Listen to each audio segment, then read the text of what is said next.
En cette même année de 1750, le seigneur Louis Duval de l'Épinois, secrétaire du roi, fait ériger un obélisque à Saint-Vrain. Il est maître des terres depuis déjà 3 ans. Ce repère fait partie d'un projet bien plus grand commandé par Louis XIV à la fin du XVIIe siècle, qui consistait à cartographier le royaume à l'échelle pour la première fois. Et les cartes qui allaient en être tirées permettaient d'avoir un avantage tactique non négligeable sur l'ennemi lors des batailles.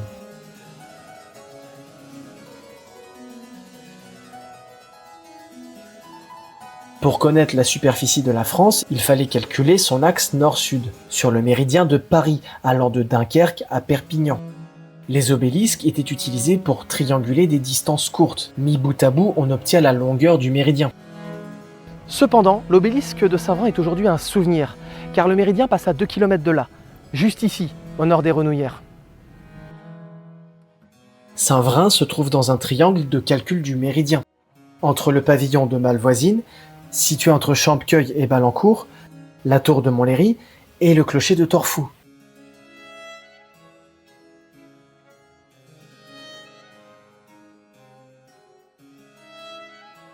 Les marqueurs à Saint-Vrain sont des mesures secondaires qui permettent de vérifier les mesures précédentes. Mais l'obélisque, lui, n'apparaît pas comme un marqueur sur la carte. Ce serait probablement un souvenir offert à cette époque par les hommes de Cassigny au marquis de Saint-Vrain. Sur les faces nord et sud se trouve une coquille Saint-Jacques, avec 3 traits verticaux, probablement l'emblème de la famille Duval.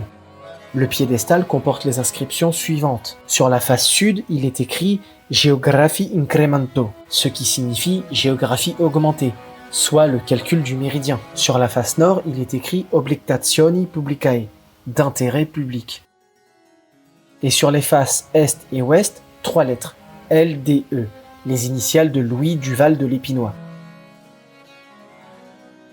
Quoi qu'il en soit, ce dernier vend le château de Billy et cède le château de Saint-Vrain en 1769 à Leurich de la Pouplinière, un fermier général qui possède l'une des plus grandes fortunes de France. Son salon est fréquenté par des écrivains tels que Voltaire et Rousseau, le peintre Quentin de la Tour et le musicien Rameau.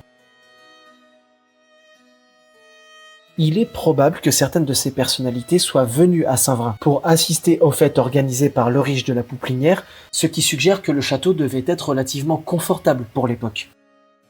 Pendant cette période, le château est entièrement rénové dans un style classique. Les travaux étant terminés par un apprenti de l'architecte Ledoux le 24 juin 1775. L'ancien jardin à la française disparaît pour laisser place à un jardin anglais. Le château est en partie démantelé à cette époque. Seules 2 ailes subsistent.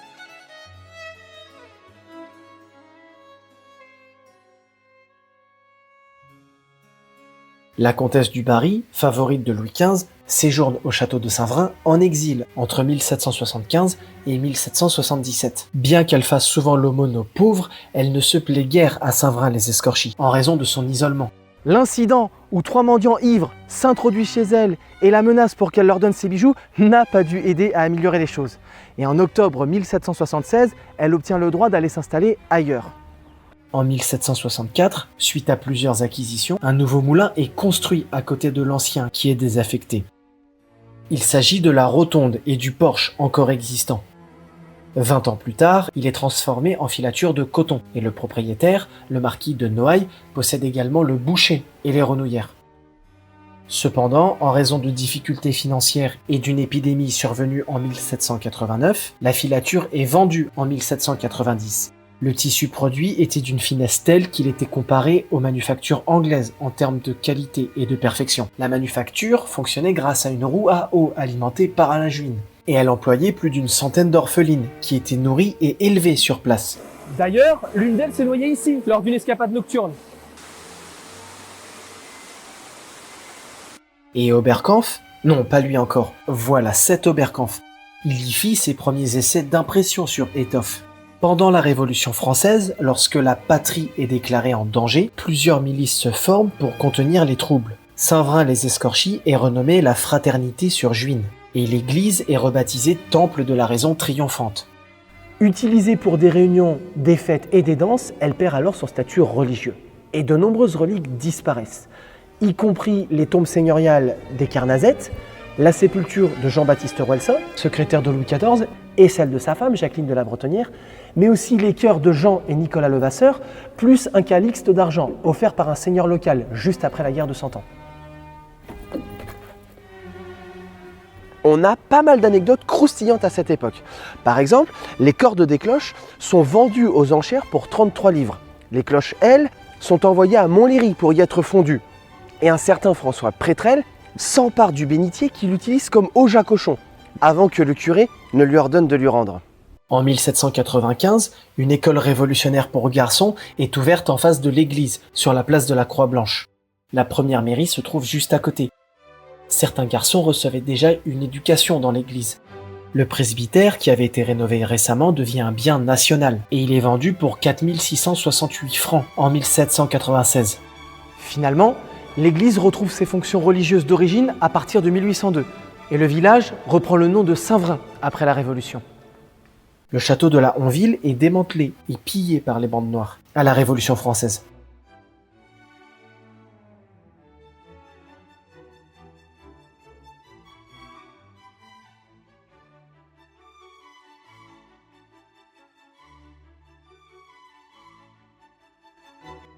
Seule une ferme, transformée en centre équestre, subsiste depuis. Le village n'a jamais été aussi peuplé, 646 habitants. À cette époque, il existe un nombre de commerces très varié à Saint-Vrain. Tiens, d'ailleurs, je ne vous ai pas parlé de ce plan. Il s'agit du plan d'intendance de 1780.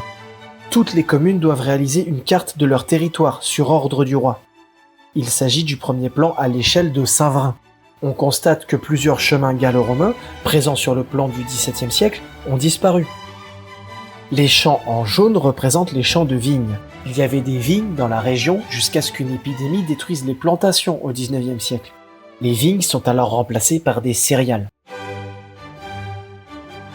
Le carrefour des Joncs disparaît au tournant du XIXe siècle.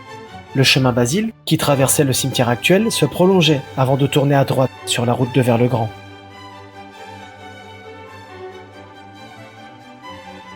Un fait intrigant est le nom de ce chemin, l'allée des morts.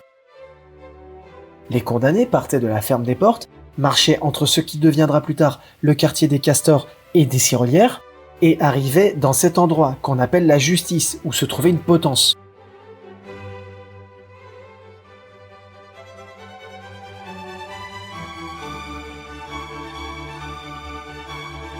Il y avait une fourche patibulaire au bord de la route pour signaler aux voyageurs cet endroit où on appliquait la peine capitale. Et dire que quand vous y passez, c'est pour promener votre chien. Pendant le Premier Empire, le château est possédé par le comte Dumanoir-le-Pellé, un vice-amiral français de Napoléon Ier. Le château de Billy est également modifié par la marquise Albert. Et d'autres modifications auront lieu tout au long du XIXe siècle pour lui donner sa forme actuelle. Après une brève fermeture en 1786, l'auberge de la Croix-Blanche rouvre ses portes en 1806. Elle est décrite comme un lieu de fête avec une salle de billard et de danse utilisée pour des cabarets. En 1815, un lavoir est construit en bas de la rue Saint-Caprais. De nombreux travaux sont effectués dans l'église entre 1800 et 1875. Le plus important est sûrement le carrelage dans le chœur et les chapelles latérales, qui est posé en 1818.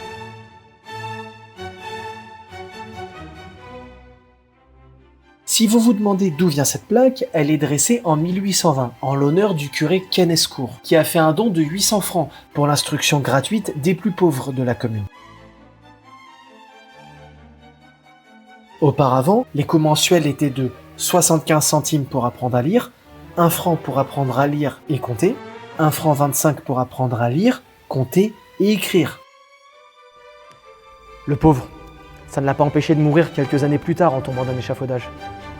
En 1818, l'avenue des Marais de Saint-Vrain, la route du Boucher, est inaugurée.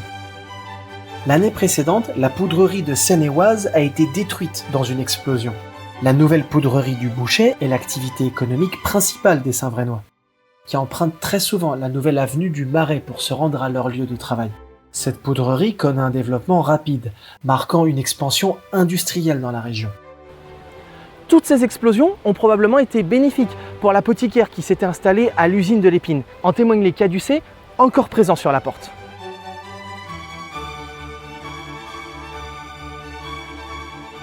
En 1821, la rue du Presbytère, future rue de la Libération, est élargie jusqu'au carrefour du Calvaire actuel.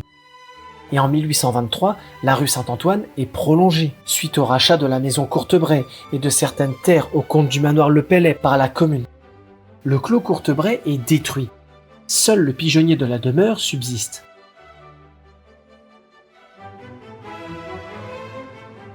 La rue Saint-Antoine doit son nom à la petite chapelle qui était très proche, juste derrière le château, construite par Antoine de Carnazette au XVIe siècle. Cette chapelle est détruite peu de temps après la création de la rue. En 1825, le seigneur Aldo Brandini Borghese acquiert le château de Saint-Vrain. Il est marié à Adélaïde de la Rochefoucauld. Leur fille, Marie-Louise, épouse en 1832 un certain Henri de Rochechouart de Mortemart. Elle devient ainsi la marquise de Mortemart. À sa mort, 6 ans plus tard, le domaine de Saint-Vrain rentre dans le patrimoine de la famille Mortemart qui le possède toujours aujourd'hui. L'usine de l'Épine devient le site de la première manufacture hydraulique de France, comportant un important moulin équipé de 16 paires de meules. Par ailleurs, le manoir de Maintenon est détruit au milieu du XIXe siècle. En 1836, le lavoir du Petit Saint-Vrain est construit, offrant un lieu de lavage aux habitants. Un lavoir à la vallée est bâti à la même période. En 1839, en raison de plusieurs épidémies de choléra, le cimetière qui jouxtait l'église du côté nord est déplacé à son emplacement actuel, dans le virage de la rue Basile. À la place, une lance incendie est installée, avec la présence d'une douzaine de pompiers. Au milieu du XIXe siècle, la filature de coton de l'Épine est reconvertie en filature de cachemire, adaptant ainsi son activité à de nouvelles demandes. Madame de Mortemart crée l'école Sainte-Claire, une école de filles congrégationniste. Et pour son mariage, la grille du parc est érigée dans les années 1850, ajoutant une touche esthétique à la propriété. Les initiales du couple sont même visibles au sommet de la grille.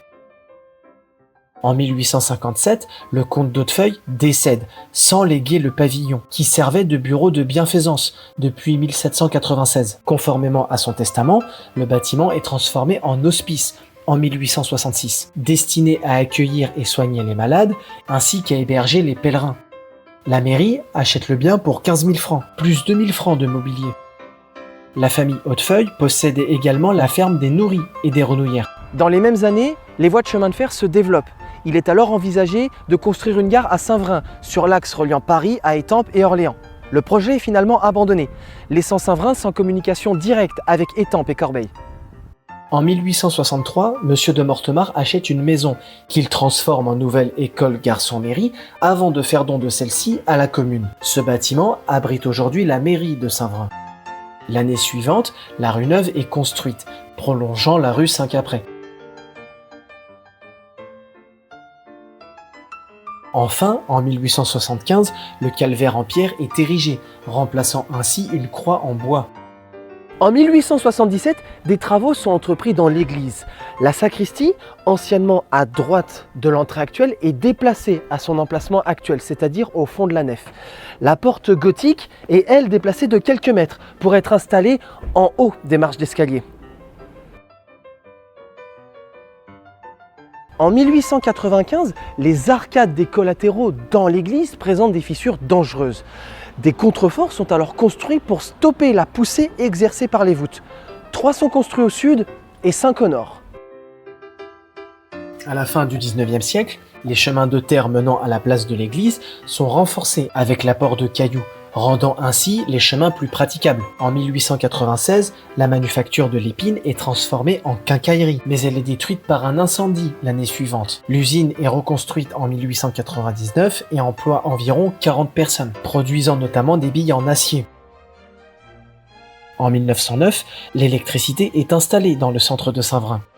Et la même année, une école pour filles est inaugurée à la place de la future bibliothèque, pas loin de l'école de garçons, dans la rue de la Libération. Pardon, dans la rue du Presbytère, comme elle était nommée à l'époque. Et une première supérette moderne ouvre au niveau du calvaire, à gauche lorsqu'on lui fait face. À cette époque, Saint-Vrain comptait alors jusqu'à une dizaine de cafés, notamment un au Petit Saint-Vrain et un à la Vallée. Le moulin de l'Épine cesse de fonctionner en 1912, à l'exception d'une turbine hydraulique qui alimentait l'éclairage du château en électricité et qui cesse, elle, de fonctionner en 1956. En 1911, il y a 875 habitants à Saint-Vrain. Mais la Première Guerre mondiale réduit ce nombre à 817 en 1921. C'est principalement entre les deux guerres que les rues de Saint-Vrain sont revêtues de goudron.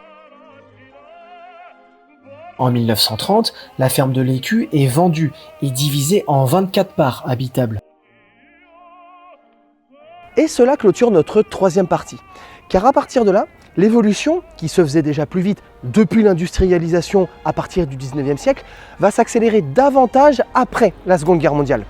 Déjà, quand on regarde le plan du XVIIIe siècle, on s'aperçoit qu'il y a plus d'activité à Saint-Vrain qu'à n'importe quelle époque antérieure. Et pourtant, il y a moins de différence à Saint-Vrain entre 1600 et 1940 qu'entre 1940 et 2000, tellement l'exode rural, la tertiarisation du travail et l'explosion de l'automobile vont drastiquement changer le paysage.